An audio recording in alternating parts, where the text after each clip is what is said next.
Terima kasih, salam semuanya. Selamat sore menjelang malam.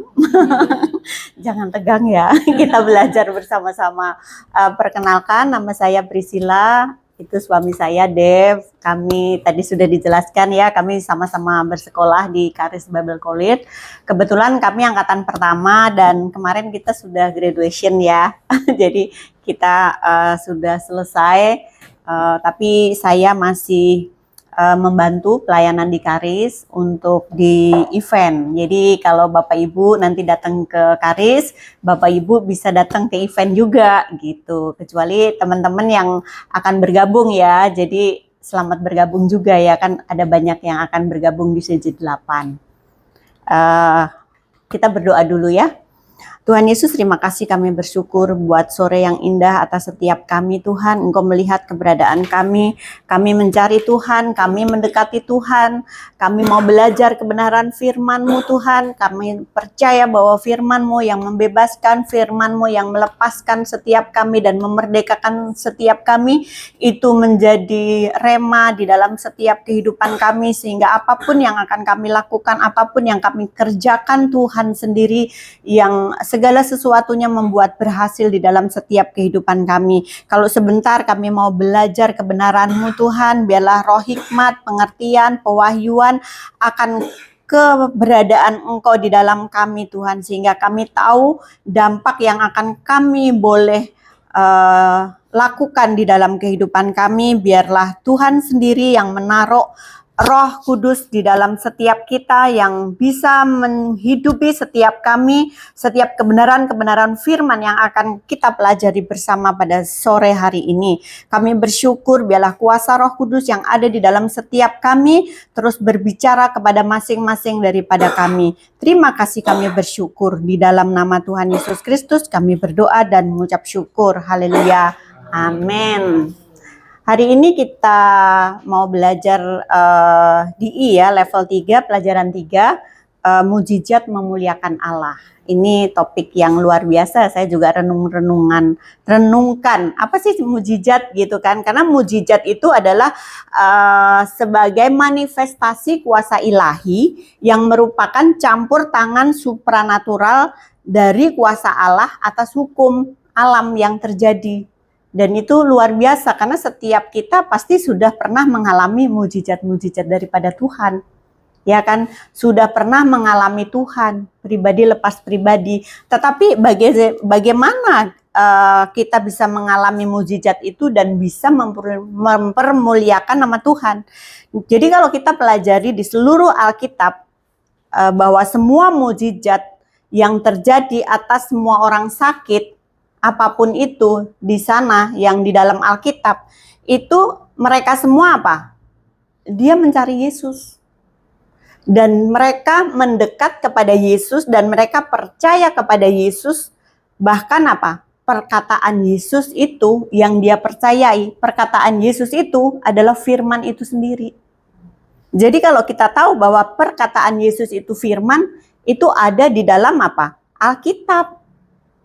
Makanya kalau kita di sekolah Charis itu kita belajar Alkitab, nggak ada buku panduan lain Bapak Ibu. Kita hanya mempelajari Alkitab, bagaimana kita bisa menerapkan di dalam setiap kehidupan kita, bagaimana kehendak Allah dinyatakan atas setiap hidup kita. Karena Alkitab adalah kehendak Allah yang dinyatakan untuk setiap kita umat manusia. Dan segala sesuatu yang perlu kita ketahui tentang bagaimana kita hidup ada di situ. Jadi sungguh-sungguh luar biasa kalau handphone itu ada buku manualnya. Tetapi manusia yang diciptakan Allah itu buku manualnya adalah Alkitab. Nggak ada buku lain. Jadi semakin kita punya pergumulan permasalahan yang ada di dalam kita, ya kita harus bercermin kepada Alkitab. Kita cari ayatnya mana. Itu buat kita seperti apa. Supaya kita juga dapat memberi hikmat itu atas setiap pergumulan persoalan Bapak Ibu Saudara semua. Nah, Alkitab itu adalah sebuah pewahyuan dari Tuhan kepada manusia. Aturan iman dan tingkah laku dan doktrin yang sempurna semua ada di sana. Dan 2 Timotius 3 ayat 16, segala tulisan yang diilhamkan Allah memang bermanfaat untuk mengajar, untuk menyatakan kesalahan, untuk memperbaiki kelakuan, dan untuk mendidik orang di dalam kebenaran. Itu adalah isi daripada Alkitab, untuk mengajari kita, oh kita salahnya di sini. Contoh, kita ada kesalahan sama orang lain. Apakah kita bisa mengampuni dia? Wah, gimana aku mengampuni? Ini adalah bicara yang simpel, Bapak Ibu. Sebelum kita masuk lebih jauh tentang bagaimana mukjizat itu bisa terjadi di dalam setiap kehidupan kita. Tetapi kita tahu, oh Tuhan bilang apa? Ampuni. Tetapi kalau kita nggak bisa mengampuni, berarti kita egois, kita sombong, kita mementingkan diri sendiri, dan kita bukan orang yang rendah hati. Kenapa? Karena waktu orang punya rendah hati itu adalah kita sepakat dengan Tuhan. Bukan rendah diri ya Bapak Ibu ya. Tetapi kita punya kerendahan hati, kita mau sepakat, kita mau setuju sama firman, itu luar biasa dan itu nggak gampang. Kenapa? Kedagingan kita itu disalibkan di situ. Ya kan, bagaimana kita mau mengampuni orang yang jahatin kita, itu kan gak gampang. Tetapi firman bilang, ampuni. Nah, itu adalah salah satu contoh. Tetapi kita tahu bahwa firman Tuhan bermanfaat untuk menegur kesalahan. Kesalahan kita, mungkin kejadian itu adalah kesalahan kita. Cuman waktu kita yang salah, orang gak tahu bahwa kita yang salah. Tetapi kita tidak menyadarinya. Jadi kita terus menyadarinya bagaimana posisi kita di depan Tuhan, di hadapan Tuhan. Dan firman Tuhan harus menjadi fokus kita. Nah, firman Tuhan adalah benih. Benih yang tidak fana. Kita baca 1 Petrus 1 ayat 23 dikatakan, karena kamu telah dilahirkan kembali bukan dari benih yang fana, tetapi dari benih yang tidak fana oleh firman Allah yang hidup dan yang kekal. Dan tanda dan mukjizat memiliki tujuan untuk mengesahkan firman Allah yang akan mengubah kehidupan manusia itu. Jadi benih yang menghasilkan keselamatan itu adalah di firman Allah, firman Tuhan. Firman Tuhan adalah benih yang tidak bisa rusak. Dan firman Tuhan tidak dapat rusak. Nah, kita perlu mengerjakannya di dalam setiap kehidupan kita. Bagaimana cara mengerjakannya? Kita belajar, kita merenungkan, kita memperkatakan. Itu yang kita harus kerjakan di dalam hidup kita. Jadi kita fokus. Dan firman Tuhan hidup dan bertahan selama-lamanya. Karena firman Tuhan itu ada sebelum Yesus lahir di dalam dunia ini. Kalau kita bisa lihat di Yesaya, itu adalah nubuat. Ya, tetapi firman dari dalam Yesaya itu saya baca ayatnya ya. Sebentar.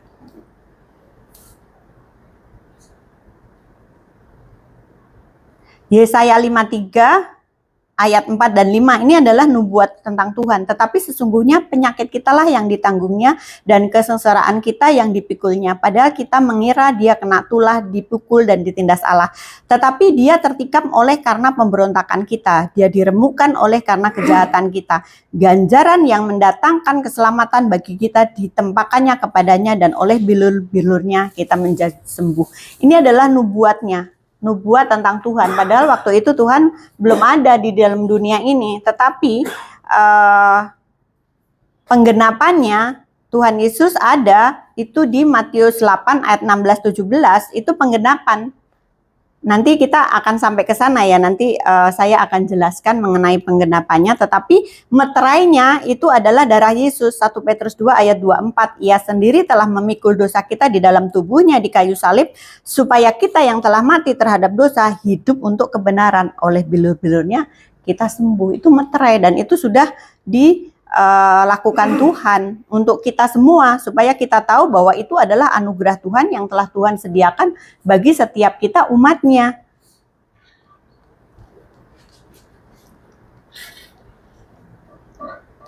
Nah, tadi kembali ke 1 Petrus 1 ayat 23, benih firman Tuhan adalah benih. bahwasanya perkataan yang Tuhan sampaikan kepada manusia ribuan tahun yang lalu masih hidup dan aktif, akan menghasilkan mujizat di dalam hidup kita jika kita memadukan firman itu dengan iman. Jadi kalau tadi penyediaan Tuhan itu sudah ada, bagian kita sekarang apa? Iman. Iman itu bagian kita. Gitu. Makanya kenapa di sekolah Karis itu kita diajarkan antara anugerah dan iman yang seimbang. Jadi kalau kita anugerah ya anugerah semuanya luar biasa, semuanya baik karena itu penyediaannya Tuhan. Tetapi iman itu bagian kita. Bagaimana iman timbul di dalam kita? Ya iman itu timbul dari pendengaran dan pendengaran akan firman Tuhan. Nggak ada cara lain selain kita belajar dan mendengarkan suara Tuhan, mendengarkan firman Tuhan. Itu kuncinya. Jadi firman Tuhanlah yang mengubah kehidupan manusia.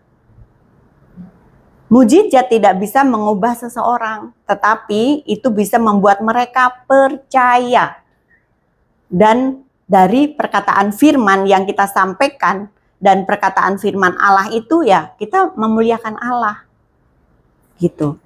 Kisah Para Rasul 10 ayat 38 yaitu tentang Yesus dari Nazaret, bagaimana Allah mengurapi dia dengan Roh Kudus dan kuat kuasa, dia yang berjalan berkeliling sambil berbuat baik dan menyembuhkan semua orang yang dikuasai iblis, sebab Allah menyertai dia. Ini adalah bagaimana waktu Tuhan Yesus ada di dalam dunia ini, apa yang dia lakukan? Dia berjalan berkeliling sambil menyembuhkan semua orang. Dialah si pembuat mujizat-mujizat itu terjadi atas setiap orang-orang yang dia temui. Jadi dia menggunakan kekuatan itu untuk kebaikan. Semua hal yang baik itu Tuhan Yesus lakukan. Tuhan Yesus mengajari orang-orang bagaimana dia hidup, bagaimana dia bisa tahu bahwa membedakan mana yang dari Tuhan dan mana yang dari iblis. Jadi kita bisa tahu bagaimana satu ciri utama Tuhan yang merupakan salah satu cara termudah untuk membedakan mana yang dari Tuhan, mana yang dari iblis. Yohanes 10 ayat 10 bilang, pencuri datang hanya untuk mencuri, membunuh, dan membinasakan, tetapi aku datang memberi hidup dan memberinya di dalam segala kelimpahan. Jadi kalau Bapak Ibu Saudara ada pergumulan, ada permasalahan, ada hal-hal yang tidak pas, tidak sesuai, nah harus ini dari si iblis, ini dari kuasa jahat. Nah kita harus bisa mengenali hal-hal seperti itu. Karena apa? Tuhan memberikan hidup dan memberikannya di dalam segala kelimpahan. Kelimpahan di dalam segala sesuatu. Tidak hanya materi saja, tapi Bapak Ibu ada damai sejahtera, ada sukacita, ada kesehatan yang sempurna. Itu menjadi bagian kita gitu. Nah, oleh karena itu Yesus menunjukkan kepada kita kehendak Bapa yang sempurna dengan menyembuhkan semua orang. Kalau kita pelajari di Alkitab, semua yang datang kepada Yesus apa? Disembuhkan. Tidak ada satupun yang tidak disembuhkan. Nah, Matius 9 ayat 35, demikian ya Yesus berkeliling di semua kota dan desa. Yesus waktu zaman dia hidup dan dia melayani, dia berkeliling dari desa-desa, dari kota-kota. Ia mengajar dalam rumah-rumah ibadah dan memberitakan Injil Kerajaan Surga serta melenyapkan segala penyakit dan kelemahan. Itu pelayanan mujizat yang Tuhan lakukan waktu dia berkeliling, ketemu orang-orang, ketemu banyak sekali di rumah Tuhan, di sinagog juga. Jadi kita harus percaya bahwa mujizat itu pasti terjadi di dalam nama Tuhan Yesus. Dan Yesus nama di atas segala nama. Jadi mengapa Tuhan menjawab doa kita? Pertanyaannya, karena kita berdoa di dalam nama Yesus. Karena di dalam nama Yesus itu berdiri di dalam kebenaran yang telah diberikan Tuhan untuk kita. Itu nama Yesus, itu nama yang powerful. Segala hal apapun di dalam dunia ini yang punya nama itu tunduk pada otoritas Yesus. Ya. Terus Markus 6 ayat 5. Ini masih ada hubungannya dengan Yesus tadi berjalan ke kota, ke desa memberitakan kebenaran. Markus 6 ayat 5, ia tidak dapat mengadakan satu mujizat di sana kecuali penyembuhan beberapa orang sakit dengan meletakkan tangannya atas mereka. Ini terjadi waktu Yesus jalan ke desa-desa sampai dia ketemu desanya kembali, yaitu dia ke Nazaret. Kalau Bapak Ibu bisa baca perikop yang Markus ini, Markus 6, itu tentang Yesus ada di desanya sendiri. Orang tahu siapa dia. Dia adalah anak tukang kayu. Dia sendiri pasti jadi tukang kayu juga. Ya kan? Dari kecil tahu tetangganya dia ngapain aja gitu kan. Nah, di sini kita bisa lihat, kita bisa perhatikan bahwa ayat ini tidak mengatakan bahwa dia tidak akan melakukan banyak mujizat. Bukan begitu, tetapi dia tidak bisa melakukan banyak mujizat. Dia tidak bisa melakukan karena ada sesuatu hal. Apa itu? Dia tidak melakukan banyak mujizat di sana karena apa? Ketidakpercayaan mereka. Jadi seorang-orang kampung tidak percaya waktu Tuhan Yesus menyampaikan kebenaran, bagaimana cara hidup, bagaimana orang melakukan mungkin hubungan yang baik dengan saudaranya, mungkin apapun yang Tuhan perkatakan tentang kebenaran yang Yesus sudah sampaikan, tetapi tak satu pun mereka yang percaya. Jadi ketidakpercayaan mereka menghentikan Allah-Allah yang tidak berdosa dan tidak terbatas untuk melakukan apa yang dia lakukan. Nggak bisa terjadi. Karena Tuhan itu memberikan free will kepada kita. Kita yang menentukan. Mau percaya atau mau tidak. Itu pilihan Bapak Ibu. Jadi kalau kita tidak percaya ya kita tidak dapat apa-apa. Tetapi waktu kita percaya pasti kita dapat hal-hal yang luar biasa. Kalau sekarang Bapak Ibu punya pergumulan, punya masalah, nah mau percaya atau enggak? Yesus adalah jalan keluar. Mungkin nggak ada jalan lagi sih. Iya memang nggak ada jalan lagi di depan tembok kiri kanan tembok. Tetapi Tuhan itu bisa membuka jalan. Tuhan adalah jawaban dari setiap permasalahan dan pergumulan kita semua. Sebagai orang hidup kita percaya. Saya mengalami banyak pergumulan di dalam hidup kita dan kalau hari ini sampai di sini pun itu anugerah Tuhan gitu. Ada hal-hal yang harus kita lakukan untuk tunduk, untuk mengerti apa sih yang Tuhan mau gitu. Jadi benar-benar ya kita harus percaya. Jadi tingkat iman tertentu harus ada di dalam diri orang yang menerima mujizat agar Tuhan dapat melakukan pekerjaan itu. Nah, dibutuhkan tadi percaya. Sama kalau Bapak Ibu semua sudah lahir baru. Amin. Jadi Bapak Ibu pasti sudah percaya karena sudah lahir baru. Tetapi lahir baru aja itu ya kita sudah kalau mati kemana? Ke surga itu sudah pasti. Tetapi Tuhan mau kita di dunia ini tuh menjadi dampak. Kita menjadi berkat. Caranya apa? Ya kita harus memperbaharui pola pikir kita dengan belajar kebenaran firman Tuhan. Karena semua yang tidak kita ketahui itu ternyata ada di sana semua. Gitu. Jadi ini luar biasa sekali kebenaran firman Tuhan. Allah mengendaki agar tidak seorang pun binasa. Itu kehendak Allah. Namun banyak yang binasa karena ketidakpercayaan. Allah mengendaki agar kita semua disembuhkan. Namun kenapa masih banyak orang tidak menerima kesembuhan? Ya karena mereka tidak percaya. Jadi suatu kesalahan atau berasumsi bahwa apapun yang dikehendaki Tuhan akan terjadi dengan sendirinya. Salah, itu pernyataan yang salah. Kita harus ngerti, wah itu kehendak Tuhan aja deh yang jadi. Aku nggak ngelakuin apa-apa, ya kita nggak akan melakukan apa-apa. Iman tanpa perbuatan adalah mati. Kita pengen makan, tetapi kita nggak mau bertindak ke sana ambil nasinya, ambil piringnya, cuman dia aku pengen makan, ya pengen aja. Kita akhirnya tidak menikmati makan gitu. Itu contoh simpelnya gitu. Jadi hal-hal yang simpel-simpel sebenarnya ya kalau kita belajar kebenaran firman itu nggak dipusingin, oh tahapannya begini, tahapannya itu enggak. Kata-kata semua kata-kata sederhana. Dan kita bisa menerimanya. Kenapa? Karena ada Roh Kudus di dalam kita. Dia yang selalu mengingatkan kita bagaimana ini terjadi, bagaimana aku harus melakukan ini, gitu. Nah, kita berperan di dalam menerima dari Tuhan. peran kita adalah apa? Ya kita punya iman, percaya kita, yakin itu adalah iman. Percaya, yakin itu adalah iman. Jadi jangan goyah, jangan lemah. Tetap berdiri, tetap kokoh, tunggu. Ada kalanya Tuhan suruh kita diem.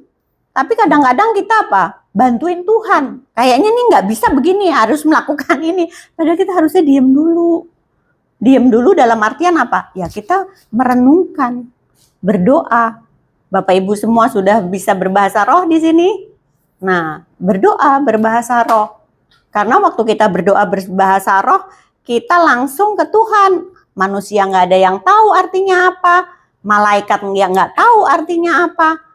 Setan pun yang dengar nggak tahu artinya apa. Karena itu adalah roh ke roh. Tetapi waktu kita berbahasa roh, banyak mujizat, banyak penglihatan. Mungkin Bapak Ibu mungkin peka, dikasih penglihatan artinya apa. Kalau nggak ngerti, waktu Bapak Ibu berdoa, Bapak Ibu nggak ngerti itu apa, Bapak Ibu tanya Tuhan. Tanya Roh Kudus, dan Dia akan memberikan kepada kita jalan keluar hal-hal yang harus kita lakukan itu, gitu. Matius 8 ayat 16 dan 17 ini adalah penggenapan ya, yang tadi kita bicara tentang nubuat, terus meterainya adalah darah Yesus. Penggenapannya ini Matius 8 ayat 16 dan 17. Menjelang malam dibawalah kepada Yesus banyak orang yang kerasukan setan, dan dengan sepatah kata Yesus mengusir roh-roh itu dan menyembuhkan orang-orang yang menderita sakit. Hal itu terjadi supaya genaplah firman yang disampaikan oleh Nabi Yesaya. Dialah yang memikul kelemahan kita dan menanggung penyakit kita. Jadi Allah selalu berkehendak untuk menyembuhkan setiap kita. Itu rencana Tuhan buat kita. Jadi waktu Yesus berkeliling tadi, ketemu orang-orang yang dirasukin setan. Setan-setan berteriak dan mengenali Yesus. Ketika Dia mengusir mereka, Dia memerintahkan mereka untuk diam dan keluar. Jadi kalau kita melayani orang sakit, kita nggak perlu teriak-teriak. Pelan-pelan aja, tapi pakai kuasa yang ada di dalam kita. Karena kita ini adalah agen si pembuat mujizat-mujizat, karena roh yang sama yang membangkitkan Yesus di antara orang mati itu sudah ada di dalam kita. Jadi gimana? Lakukan aja.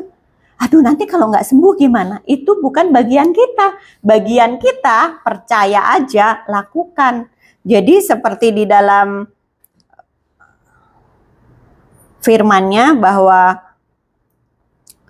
semua hal itu sudah ada di dalam kita. Tetapi bagaimana seperti kuasa yang bekerja di dalam kita? Kalau kita tidak bekerja untuk kuasa itu mengalir, kuasa itu tidak akan mengalir. Jadi tergantung kita sendiri.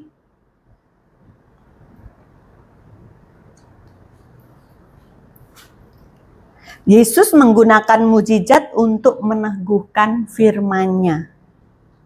Nanti tolong dikasih tahu ya, soalnya ini bisa panjang saya untuk jamnya ya. Soalnya kalau belajar firman itu seru. Jadi kadang-kadang waktunya itu ternyata baru ngomongnya kayaknya sebentar, ternyata udah setengah jam gitu. Yesus menggunakan mujizat untuk menggenapi firman-Nya. Kita tadi telah belajar banyak orang memuliakan Tuhan atas kesembuhan mereka yang ajaib. Kita belajar bahwa penyakit kusta disembuhkan. Kita belajar di Alkitab, pasti semua udah tahu juga. Ada 10 orang kusta disembuhkan. Tapi saya mau ambil ayat-ayat intinya aja. Nanti Bapak Ibu Saudara bisa membacanya, perikop-perikopnya itu. Ya. Ini Lukas 17 ayat 15. Seorang dari mereka ketika melihat bahwa ia telah sembuh, kembali sambil memuliakan Allah dengan suara nyaring. Kita tahu bagaimana 10 orang kusta itu disembuhkan oleh Yesus. Yang 9 entah kemana, tapi ada 1 orang yang kembali. Waktu si penderita kusta itu tahu, dia berbalik dan mulai memuji Tuhan. Di mana dia berada dan kemudian berlari menemui Yesus dan tersungkur di kakinya. Dia bersyukur. Hanya 1 orang yang kembali dari 10 orang. Dia bersyukur, dia tersungkur di kaki Yesus. Dia memuji dan menyembah Tuhan. 1 dari 10 ketika dia melihat ia telah sembuh, berbalik dengan suara nyaring memuliakan Allah. Jadi kalau kita memuliakan Tuhan, nggak usah pelan-pelan, nggak usah diam-diam.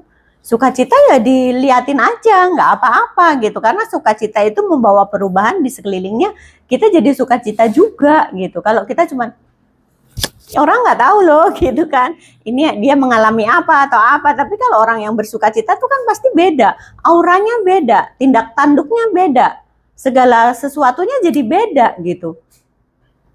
Dan kita belajar juga ucapan Zakaria dipulihkan. Ini kita perikopnya kelahiran Yesus Yohanes Pembaptis. Lukas 1 ayat 64, dan seketika itu juga terbukalah mulutnya dan terlepaslah lidahnya, lalu ia berkata-kata dan memuji Allah. Kalau Bapak Ibu lihat perikop ini, bahwa Zakaria ini adalah bapak daripada Yohanes Pembaptis. Waktu ibunya Yohanes hamil, kan dia tidak percaya. Akhirnya apa? Dia bisu. Tetapi Zakaria ini kembali sepakat dengan Tuhan. Terus perkataannya pun kembali kepadanya. Mulutnya terbuka dan lidahnya terjulur. Lalu ia berbicara dan memuji Allah. Bahwa segala hal yang tertulis ini mengingatkan kepada kita betapa baiknya Tuhan. Betapa Tuhan mau manusia-manusia kita ini memuji dan memuliakan Tuhan. Nah, kita belajar Lukas 5 ayat 25 ini tentang orang lumpuh yang disembuhkan. Dan seketika itu juga bangunlah ia di depan mereka, lalu mengangkat tempat tidurnya dan pulang ke rumahnya sambil memuliakan Allah. Kita dapati semua ayat-ayat di Alkitab tentang kesembuhan, tentang mujizat. Kesembuhan kan mujizat, ya nggak Bapak Ibu? Nah, waktu penyembuhan yang Yesus lakukan itu terjadi seketika. Waktu orang itu lumpuh dan berdiri, itu terjadi seketika. Jadi dibutuhkan iman kepada si yang lumpuh itu juga. Karena iman didapatinya di sana, dia percaya kepada Yesus, ya dia disembuhkan. Waktu dia disembuhkan, segera bangkitlah ia di depan mereka, memungut apa yang dibaringkannya. Mungkin di situ sudah lama kan? Sudah berapa tahun, lalu pulang ke rumahnya sambil memuliakan Allah. Yesus adalah teladan kita dan kita dapat menerima kesembuhan seketika. Itulah mujizat. Tidak ada yang mustahil. Apapun yang kita mau, apapun yang kita perlukan, asalkan itu selaras dengan kebenaran firman Tuhan, kita dapat menerimanya. Wanita lumpuh disembuhkan. Kita karena ini hari ini bicara tentang mujizat memuliakan Allah, kita belajar apa aja yang ada di situ, orang-orang memuliakan Allah. Wanita lumpuh itu disembuhkan. Ini penyembuhan orang sakit pada hari Sabat. Pada waktu itu, hari Sabat itu, orang tidak boleh melakukan aktivitas apapun. Kalau di Israel ya, di waktu zaman Yesus. Lukas 13 ayat 13, lalu ia meletakkan tangannya atas perempuan itu dan seketika itu juga berdirilah perempuan itu dan memuliakan Allah. Semua yang sudah disembuhkan Yesus memuliakan Tuhan. Lukas 13 ayat 12, Yesus memberitahukan bahwa dia sudah bebas.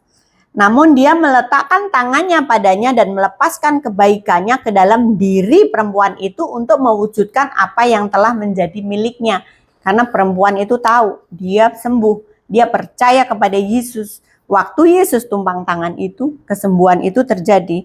Ketika dia berdiri tegak, dia memuliakan Tuhan. Karena tadi lumpuh nggak bisa berdiri. Begitu dia bisa berdiri, akhirnya apa? Hatinya dipenuhi dan meluap dengan sukacita yang daripada Tuhan. Itu nggak bisa diemin, nggak bisa disuruh diem, nggak bisa. Karena itu meluap dari luapan hati yang terdalam, bagaimana dia berterima kasih kepada Tuhan.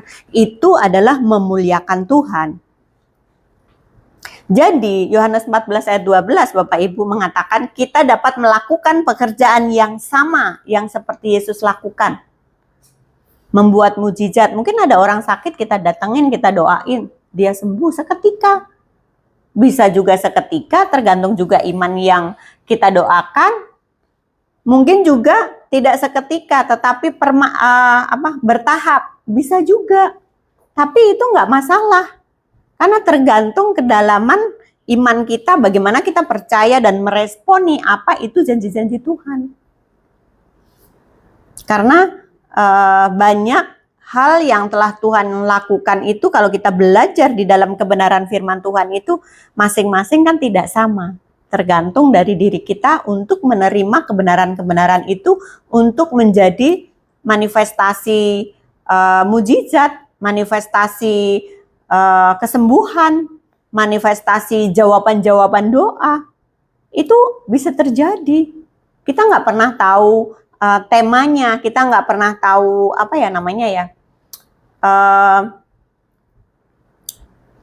caranya.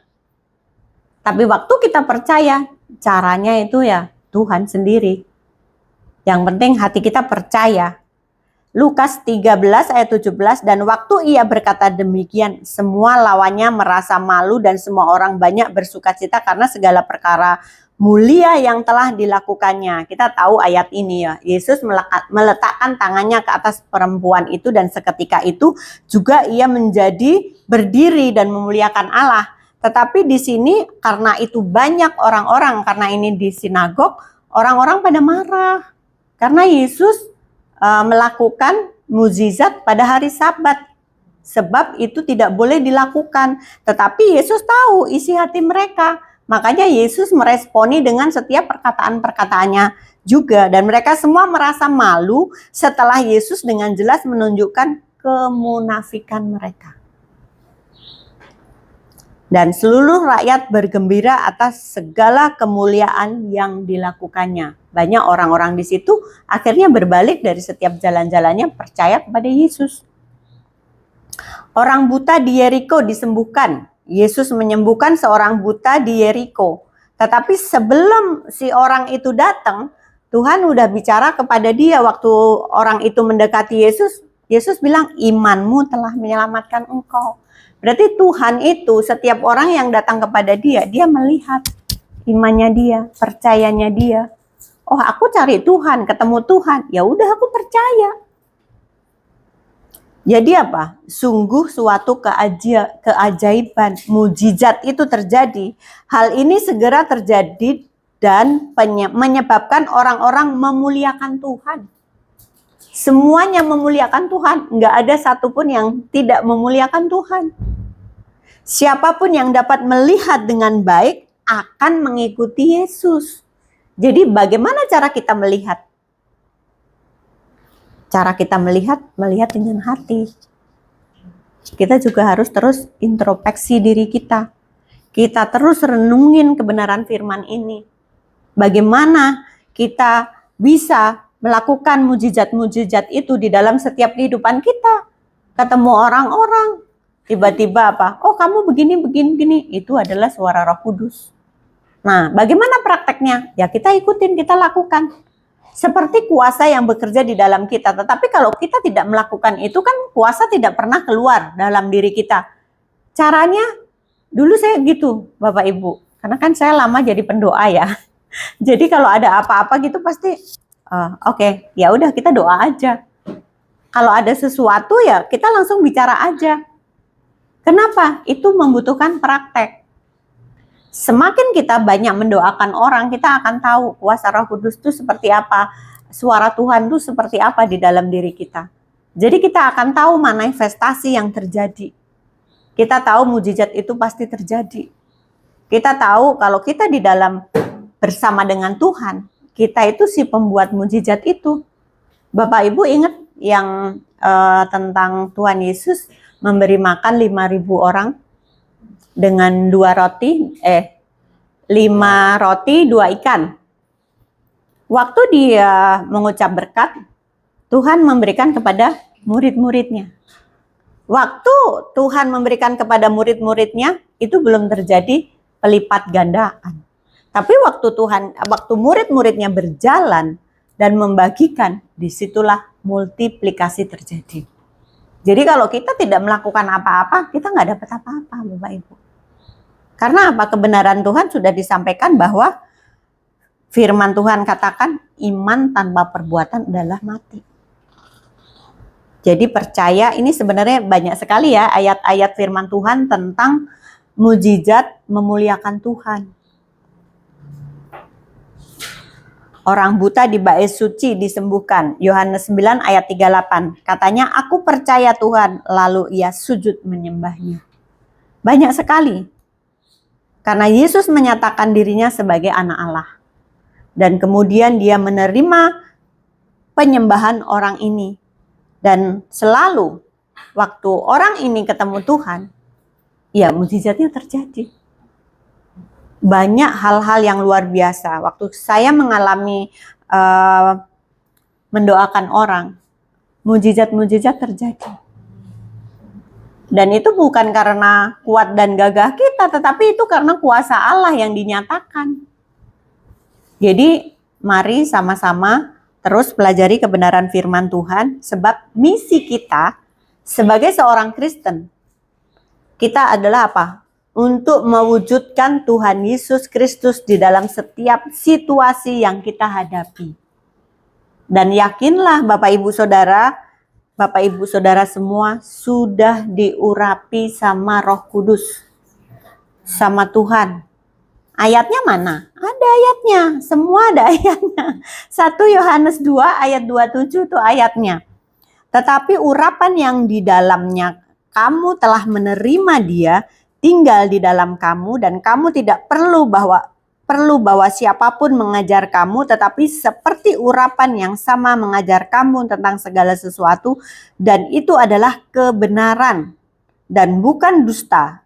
Dan bahkan seperti yang telah diajarkan kepadamu, kamu akan tinggal di dalam dia. Sungguh sesuatu hal yang luar biasa Tuhan memberikan Roh Kudus-Nya kepada kita.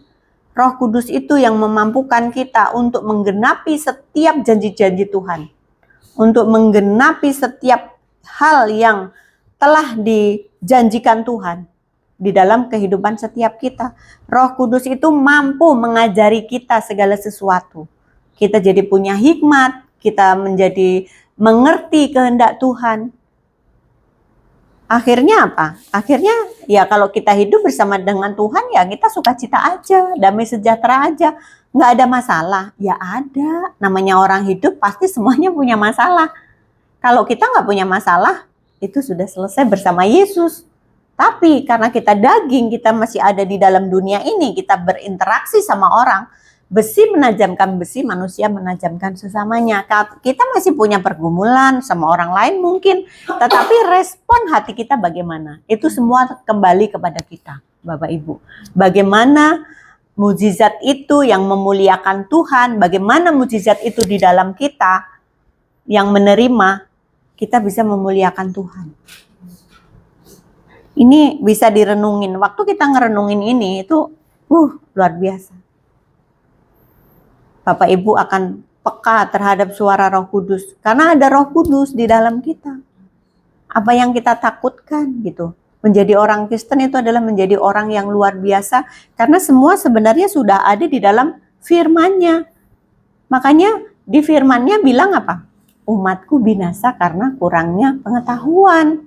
Pengetahuan akan Allah. Hosea 4 ayat 6. Kita bisa belajar bagaimana untuk menjalani kehidupan ini. Bagaimana kita bisa mengupgrade diri kita. Supaya kita menjadi sempurna seperti Yesus. Kita semua nggak sempurna iya, tapi kita semua sedang menuju ke sana. Jadi nggak usah takut. Semuanya ada di dalam tangan Tuhan. Semuanya ada di dalam kebenaran firman yang ada di dalam kita itu yang memerdekakan. Dan Allah ingin menggunakan kemampuan supranatural dan kuasa yang dari Allah untuk melayani orang lain. Nah, sekarang Bapak Ibu di sini sering mendoakan satu dengan yang lain. Nah, itu harus terus dipraktekkan. Mungkin begitu ketemu, kita langsung, aku mau doain kamu dong. Kamu pergumulannya apa? Nggak usah diminta. Karena waktu kita menjadi budaya, menjadi oh kita seperti itu, kita melakukannya, itu tuh beda gitu. Kita tuh bisa lebih peka terhadap suara Roh Kudus. Kalau teman lagi sedih, kayaknya kita tahu deh gitu. Kayaknya kita berasa deh gitu. Kadang-kadang kan kita diingatkan sesuatu sama orang, tiba-tiba kalau saya diingatkan, ya saya berdoa aja untuk mereka gitu. Namanya siapa, itu siapa, tiba diingat, ya saya doain aja. Pas ketemu ternyata dia mengalami pergumulan. Dia mengalami masalah, kita nggak pernah tahu bahwa kita diciptakan untuk menjadikan mukjizat itu untuk orang-orang lain di sekitar kita yang kita temui. Jadi jangan takut. Aduh nanti itu bener apa salah ya? Nggak usah bener apa salah. Jalan dulu aja, lakukan dulu aja. Karena manifestasi itu pasti terjadi. Kalau kita tidak pernah melakukannya itu, kita nggak pernah tahu. Gitu. Saya sering saksikan juga. Banyak sekali kesaksian-kesaksian yang luar biasa. Dan hari-hari ini saya kesaksian mami mertua saya. Itu tadinya sakit diabetes, setahun dari tahun lalu sampai sekarang itu tinggal di rumah kami. Diabetesnya itu tinggi.